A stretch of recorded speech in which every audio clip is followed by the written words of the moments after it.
mun ƙara fahimtar rayuwa a matsayin yaƙi ne na ciki da waje, gwagwarmayar zuciya da jiki da labari. Mun koyi cewa maƙiyanmu ba wai a waje kawai suke ba, amma akwai su a ciki. Akwai maƙiyanmu guda uku waɗanda sannu a hankali suke saukar da mu zuwa ƙasa ba tare da mun sani ba. Maƙiyinka na farko shine damuwarka. Kowane mutum yana samun damuwa lokaci zuwa lokaci.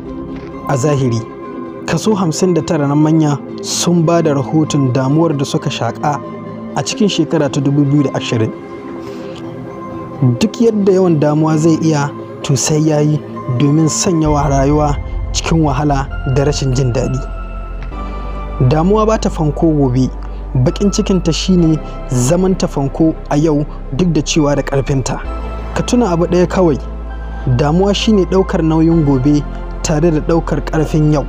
Ɗaukar kwanaki biyu a lokaci ɗaya yana motsawa zuwa gobe domin ci gaba da rayuwa. Babu wani abin baƙin ciki da zai iya canza abin da ya gabata, kuma babu wata damuwa da za ta iya canza gaba.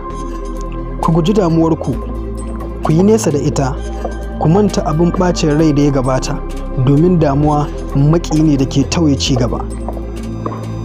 Maƙiyinku na biyu shine tsoronku. Dole ne kowannenmu ya fuskanci nasa tsoro. Dole ne mu fuskance su. Yadda za mu bi da namu tsoro zai ƙayyade inda za mu tafi tare da sauran rayuwa. Akwai abu ɗaya kawai da ke sa ba za mu iya cimma mafarkinmu ba, shine tsoron gazawa. Tsoro sunan yana ƙarasa masu rauni jin tsoron abin da kansa ke iya yi. Kada ku ji tsoron tsoronku. Ba suna nan don tsoratar da ku ba ne, a'a, sai dai suna nan don sanar da ku cewa wani abu ya cancanci haka. Kar ku ji tsoron komai, matuƙar akwai rai da lafiya, komai mai yiwuwa ne. Maƙiyinku na uku shine shakkar ku. Shakka shine babban abokin gaba, yana lalata kwanciyar hankalinku, zai yi duk abin da zai iya tsotsa rayuwarku. Shakku shine tunaninku, shine babban shingen nasara fiye da cikas akan tafiya. Shakka yana kashe mafarkai fiye da kowane lokaci. Mafi munin maƙiyi ga ƙerawa shine shakkun kai.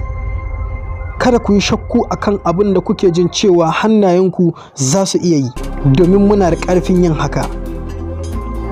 Damuwa, shakku, tsoro maƙiya ne waɗanda sannu a hankali suke kawo mu ƙasa, kuma su mayar da mu tamkar turɓaya kafin mu mutu. Ku yi imani da kanku shine kawai, kuma ku tabbata cewa ba za ku iya tsayawa ba daga cikin ayyukanku. Nasarorinku suna nan a bayan tsoronku, shakkunku da kuma damuwarku. Ku guje su!